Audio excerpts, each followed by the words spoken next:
नमस्कार। संसदीय समितियों की रिपोर्ट पर हमारे खास कार्यक्रम कमेटी रिपोर्ट में आपका स्वागत है। मैं हूं सूरज मोहन झा।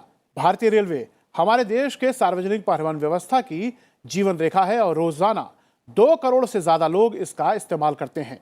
इतनी बड़ी संख्या में आने वाली यात्रियों के लिए यात्रा के दौरान सुविधाएं पर्याप्त होनी चाहिए। इन सभी पहलुओं को लेकर रेल संबंधी संसदीय स्थायी समिति ने रेल यात्री आरक्षण प्रणाली के बारे में अपनी रिपोर्ट संसद में पेश की।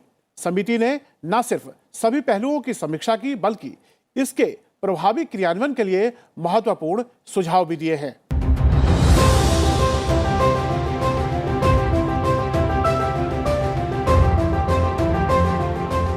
समिति की सिफारिशों पर हम विस्तार से डालेंगे नजर, साथ ही विशेषज्ञों से हर पहलू पर करेंगे चर्चा।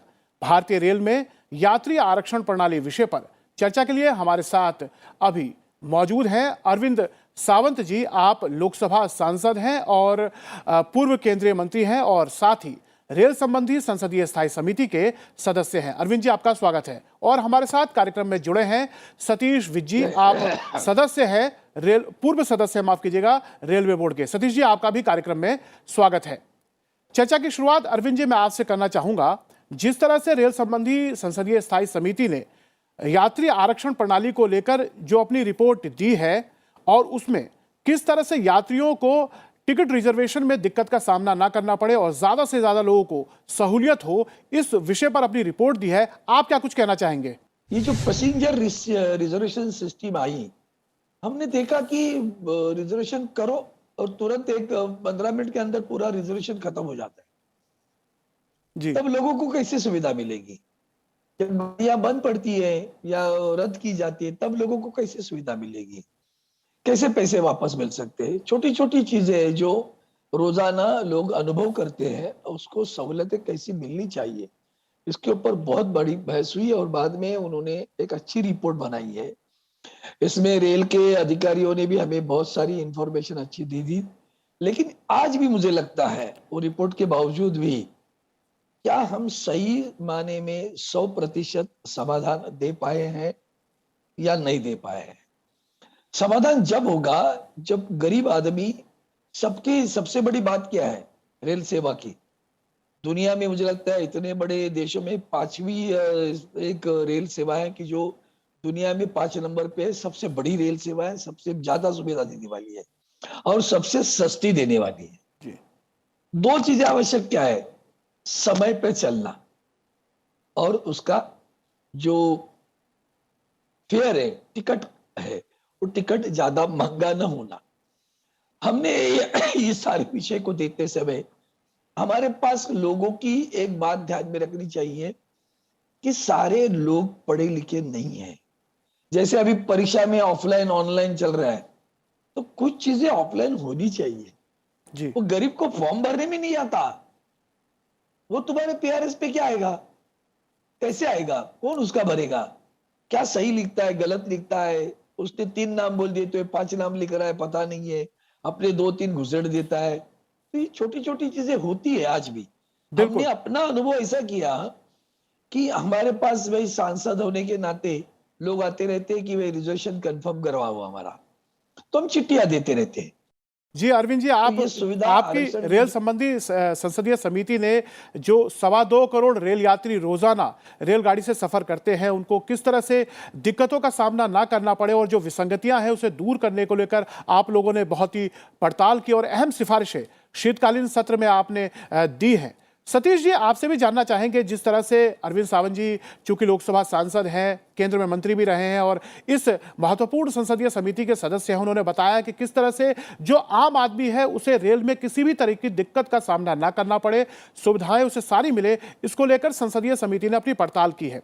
संसदीय समिति ने कहा है कि जो वेटिंग लिस्ट एक लंबी होती है वो दूर की जाए, रेलवे भी जो सस्ते एयरलाइंस हैं उनसे कॉम्पीट करने की स्थिति में आए। आप क्या कहना चाहेंगे? रेलवे की प्रॉब्लम कुछ साल पहले, अबाउट 10-15 साल पहले तो ये थी कि जी हम टिकट बेच नहीं पाते हैं, लोग मांगने के लिए लाइन में वेट करते हैं, देखते हैं टिकट मिलने में देरी है तो चले जाते हैं। रेलवे ने पीआरएस सिस्टम से अपनी कैपेसिटी जो है पर मिनट टिकटों की काफ़ी बढ़ाई है और उसमें जो ट्रांजैक्शंस होते हैं मैंने रिपोर्ट में देखा है कि उतने जो कैपेसिटी कही जाती है वो हो नहीं रही है। बट ये एक प्रॉब्लम, एक कांस्टेंट, जिसको मैं कहूँगा काम प्रोग्रेस में है, इम्प्रूवमेंट का, ये एक चलता है और चलता रहेगा, क्योंकि सुविधाओं की आशाएं भी बढ़ती जा रही हैं और दिक्कतें जो हैं उन दिक्कतों को सामना जब करते हैं लोग, तो लोग जरूर एक अपेक्षा रखते हैं कि रेलवे इसको सॉल्व करेगी।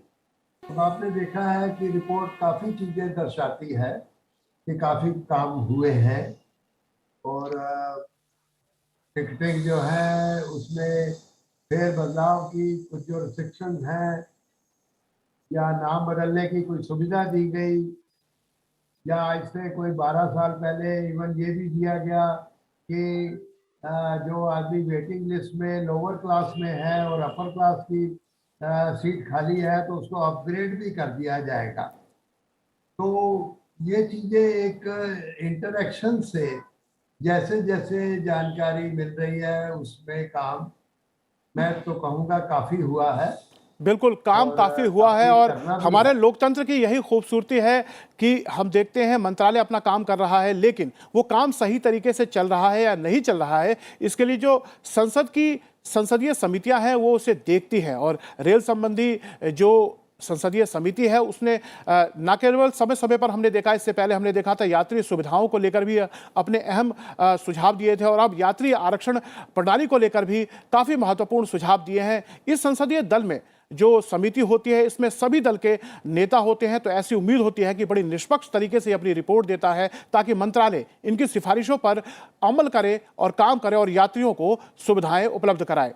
संसदीय समिति ने अपनी पड़ताल में पाया है कि दूसरा रिजर्वेशन चार्ट जो ट्रेन के चलने से 30 मिनट और 5 मिनट पहले जारी होता है, उससे पहले ही वेटिंग लिस्ट में शामिल यात्रियों का टिकट कंफर्म नहीं हो पाता। इसलिए इस दूसरे रिजर्वेशन चार्ट की भी समीक्षा होनी चाहिए, जबकि तत्काल आरक्षण जैसी सुविधाएं पहले से ही मौजूद हैं। अरविंद जी, जिस तरह से ये जो दूसरा आरक्षण चार्ट 30 मिनट और 5 मिनट पहले ट्रेन के चलने से पहले जारी होता है, आपकी संसदीय समिति ने इसको लेकर कहा है कि तत्काल जैसी सुविधाएं पहले से उपलब्ध है और जब हम ऐसे चार्ट निकालते हैं तो कहीं ना कहीं जो पहले से वेटिंग लिस्ट में यात्री शामिल होते हैं उनके साथ अन्याय होता है। इसकी समीक्षा होनी चाहिए। आप क्या कहना चाहेंगे इस सिफारिश पे? मैं खुद खिलाफ हूं, क्योंकि अरे ये सब कहां से शुरू हुआ? एक कमर्शियलाइजेशन आया और हवाई जहाज की टिकट, आप विश्वास देखिए, मैं विधायक था, मैं सरकार के पैसे से जाता है फिर भी मैं नहीं जाता हूं। हाल ही में एक उदाहरण बताता हूं। एक दिन मैं दिल्ली से आ रहा था तो एक कंपनी विस्तारा का टिकट था, उपलब्ध था, मेरा सब जम रहा था, लेकिन टिकट थी कुछ 52,000। मैंने बोला क्यों भाई, थोड़ा सा इधर उधर वाला दूसरा कोई एयरलाइन का टिकट देख ले। तो दूसरा टिकट मिली, वो 25,000 में मिली। पैसे सरकार के क्यों न हो, हम इस तरह से नहीं इस्तेमाल करना चाहिए। अब देखिए डिफरेंस कितना है दोनों में, तो दोनों एग्जीक्यूटिव क्लास के हैं। और एयर इंडिया आधा घंटा बाद में एयर इंडिया की टिकट थी तो 25,000 में मिली। ये जो चीजें होती है ना, ये तात्काल वाली जो चीज है वो वहां से आ गई कि लास्ट मोमेंट पे टिकट के भाव। मुझे याद आता है एक बार मैं विधायक था और नागपुर से यहाँ आने, मुंबई आने की टिकट कुछ 40-50,000 तक हो गई थी। क्या तरीका है? ये लूटने का दे दिया क्या हमने अब सभी को अधिकार? ये लूटने वाली बात है। कंपनियों को मुनाफा, कंपनी टिकट जो तय कर लेती है वो मुनाफा सोचकर ही तय कर लेती है और फिर उसको लास्ट मोमेंट में किसी वक्त बेचारे को अपनी गरज के अनुसार, जरूरत के अनुसार जाना पड़ रहा है और उसको जाके दुगना तिगना किराया लेना, ये मुझे नहीं सही लगता। वेटिंग लिस्ट क्लियर करो, या तो वेटिंग लिस्ट की मर्यादा रखो। हमने वो भी कहा है वेटिंग लिस्ट की मर्यादा। कितनी वेटिंग लिस्ट? 600 नंबर का वेटिंग लिस्ट होता है क्या? उतना क्लियर होने वाला है क्या? क्यों? कितने क्लियर होंगे? अंदाज तो है इतने अनुभव के बाद हमें। तो भाई इसके बाद में वेटिंग लिस्ट नहीं होगा। No, we will not book the ticket at all. तो ये चीजें होनी चाहिए। और ये वेटिंग लिस्ट क्लियर करने के बजाय तात्काल वाले को टिकट दिया जाएगा क्योंकि वो ज्यादा पैसा दे रहा है, ये गलत है जी। और हमारा ये कहना है कि वेटिंग लिस्ट ही क्लियर करो। तात्काल बितकाल क्या, ये हमने देखी है भाई, शिक्षा, स्वास्थ्य, सुरक्षा, अन्न, वस्त्र, घर और यातायात, ये और कम्युनिकेशन, ये बहुत महत्वपूर्ण बातें हैं जो सरकार को सभी को सुविधाएं देने के लिए है। उसमें कमर्शियल अप्रोच कभी नहीं होना चाहिए। आप रेलवे बोर्ड के सदस्य रहे हैं। जो रेलवे सेकंड रिजर्वेशन चार्ट निकालता है रेल ट्रेन के 30 मिनट और 5 मिनट पहले, उससे कहीं ना कहीं जो यात्री वेटिंग में पहले से मौजूद है वो बेचारे उनके टिकट कंफर्म नहीं हो पाता है, जबकि जिसको तत्काल और इमरजेंसी में जाना है उसके लिए तत्काल जैसी सुविधाएं उपलब्ध हैं। आप लोग किस तरह से इसका निदान पाते हैं? एक्चुअली समस्या है वो ये है कि सप्लाई और डिमांड में गैप बहुत ज़्यादा है। जब तक कि टोटल अवेलेबिलिटी एक या रिजर्व मतलब सीट की नहीं बढ़ जाती तो ये रिक्वायरमेंट जो है एक दूसरे से झगड़ती रहती हैं। पूरी सुविधा दोनों कैटेगरी को नहीं मिल पाती है। तो अभी देखिए, अभी जो रेलवे कैपेसिटी अपनी बढ़ाने की कैपेसिटी बढ़ेगी, ट्रेनों को बड़ा किया गया, लंबा किया गया, ज़्यादा कोचेस किए गए, ट्रेनों की एवरेज स्पीड बढ़ाई गई ताकि ज़्यादा ट्रेनें चल पाएँ। अभी डेडिकेटेड फ्रेट कॉरिडोर बनने से कैपेसिटी और जनरेट हो जाएगी, पैसेंजर ट्रेन एग्जिस्टिंग सिस्टम पर और ज़्यादा चल पाएगी। जो पहले से टिकट कटवाते हैं और इस उम्मीद से वेटिंग की टिकट कटवाते हैं कि उनका टिकट कंफर्म हो, उस और भी ध्यान देना चाहिए। और संसदीय समिति ने अपनी सिफारिशों में से कहा भी है कि कोई यात्री छूटना नहीं चाहिए, क्योंकि जो कंपटीशन है वो काफ़ी मुश्किल हो चुका है। जो रेलवे का जो खासतौर से, जैसे सांसद जी बता रहे थे कि जो फर्स्ट क्लास के टिकट हैं वो काफ़ी महंगे हैं और जितने बजट एयरलाइंस हैं उनके बराबर ही लगभग हो जाता है। तो ऐसी स्थिति में सभी यात्री को समेटना भी एक जिम्मेवारी का काम मंत्रालय के लिए है। संसदीय समिति ने अपनी पड़ताल में पाया है कि यात्री आरक्षण प्रणाली रोजाना 1 करोड़ से ज्यादा का लेन देन करती है, जबकि रेलवे का जो सिस्टम है वो अधिकतम 28,000 लेन देन ही हैंडल कर सकता है। इसलिए देखा गया है कि जब अधिकतम मांग होती है उस समय IRCTC की वेबसाइट और ऐप का सर्वर धीमा हो जाता है। इसलिए संसदीय समिति ने सिफारिश की है कि सर्वर की क्षमता को मजबूत करना चाहिए, साथ में दूसरे देशों की टिकटिंग प्रणाली को भी भारतीय रेलवे को उससे सीखना चाहिए। अरविंद जी, अपनी इन सिफारिशों पर आप क्या कहना चाहेंगे? देखो, वेटिंग लिस्ट वाला जो है भी पूरे पैसे भरता है। अब वो 120 दिन पहले भरा है, उस वक्त उसका वेटिंग लिस्ट आया। अब वेटिंग लिस्ट नंबर ज्यादा है, आखिर तक नहीं हुआ। 120 दिन पैसे रेल ने इस्तेमाल किए हैं उसके। तात्काल को जो आप अधिक भाव लेकर टिकट दे रहे हो तो 120 दिन का उसके पैसे का ब्याज कितना हुआ? वो भी तो उतना ही पैसा मिला रेल को। इसलिए पहली बात है, किसी भी हालत में वेटिंग लिस्ट वालों को क्लियर करो या एक आंकड़ा तय कर लो कि 100 से ज्यादा हम लोग वेटिंग लिस्ट नहीं करेंगे, या श्रेणी के मुताबिक फर्स्ट क्लास के लिए इतने होंगे, सेकंड क्लास AC के लिए इतने होंगे, और थर्ड जो 3 टायर है और उसके नीचे जो विदाउट AC है। मैं इनके बारे में तो पूरा मेरा ऑब्जेक्शन है। यही तो कहता हूं कि यातायात में सुविधाएं देना सरकार का कर्तव्य बनता है। और अरविंद जी, मुनाफा कमाना ये प्राइवेट वालों की नीति होती है जी, ये प्राइवेट की नीति है। बिल्कुल, यात्रियों को सेवा देना सरकार की नीति होती है। बिल्कुल, यात्रियों को सेवाएं मिले, इसके को लेकर संसदीय समिति ने सिफारिश की है। आप भी उस बात को कह रहे हैं। साथ में जो बात हुई है, जो हमारी टिकटिंग प्रणाली है उसको लेकर भी संसदीय समिति ने काफ़ी चिंता जाहिर की है कि जिस तरह से 1 करोड़ से ज़्यादा का लेन देन हमारे इस सर्वर से होता है, लेकिन क्षमता जो है वो मात्र 28,000 की है। इसको लेकर संसदीय समिति ने कहा है कि जब भी मांग बढ़ती है तो सर्वर धीमा पड़ जाता है। ऐसी स्थिति में हमें अपने सर्वर की क्षमता को भी बढ़ाना चाहिए, साथ में दूसरे देशों में जहां टिकटिंग प्रणाली काफी स्मूथ तरीके से चल रही है उससे भी हमें सीखना चाहिए।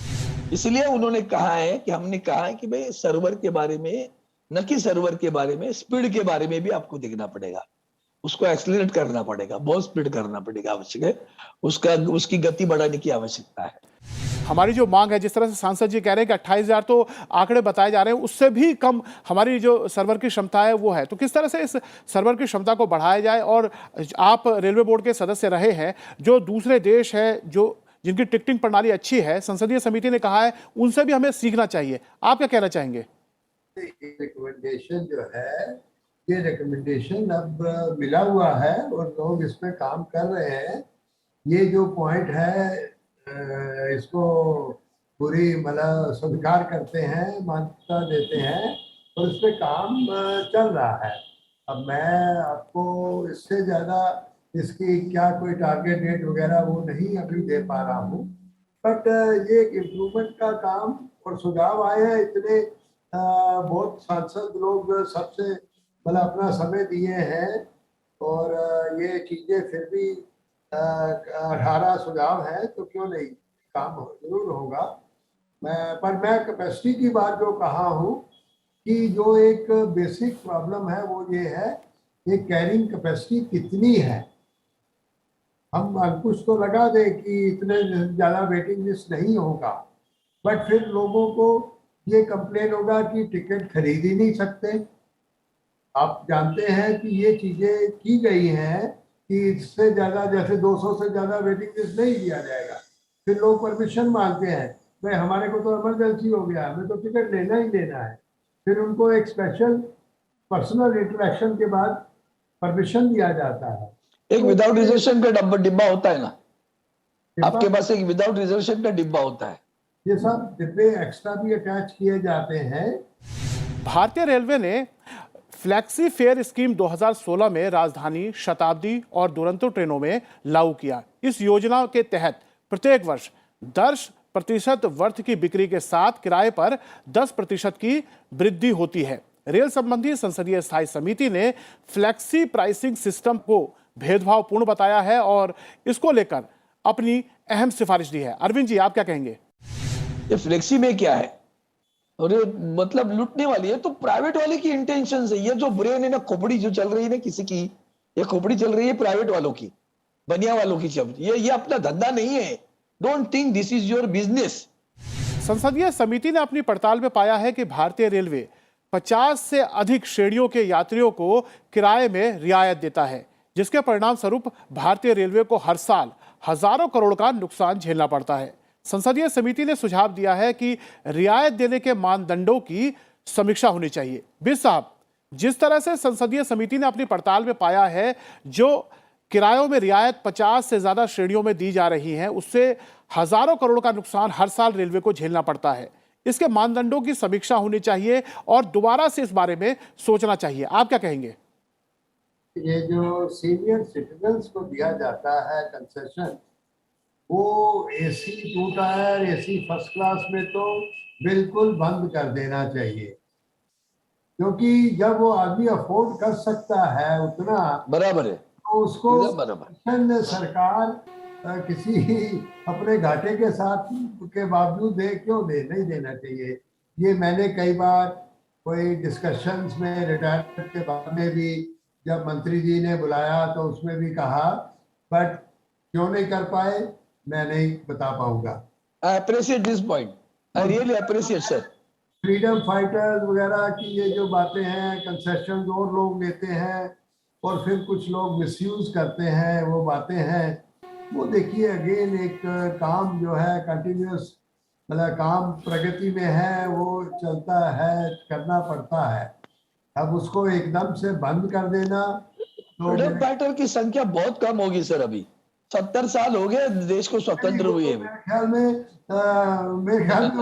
उनको अपना प्रूफ दिखा करके ट्रैवल का गिने चुने होंगे उंगली पर, बैंक से पैसा मिल सकता हो, वो अधिकार दे देना चाहिए किसी बैंकों को, ताकि रेलवे में इस तरह की वेरिफिकेशन जो है ना, उसका आईडी देखो, उसका वो ये देखो।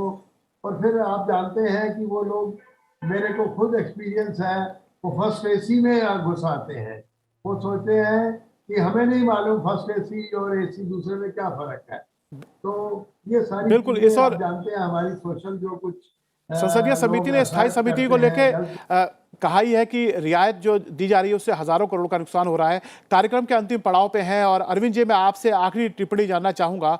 जिस तरह से आपकी संसदीय समिति ने जो रियायत 50 से अधिक श्रेणियों में दी जा रही है उससे हजारों करोड़ का जो नुकसान हो रहा है, उसको भी आप लोगों ने कहा इसकी समीक्षा होनी चाहिए। बाकी तमाम जो आप लोगों ने सिफारिशें की हैं कि यात्रियों को सुविधाएं मिलनी चाहिए, आखिरी टिप्पणी के तौर पर आप क्या कहना चाहेंगे?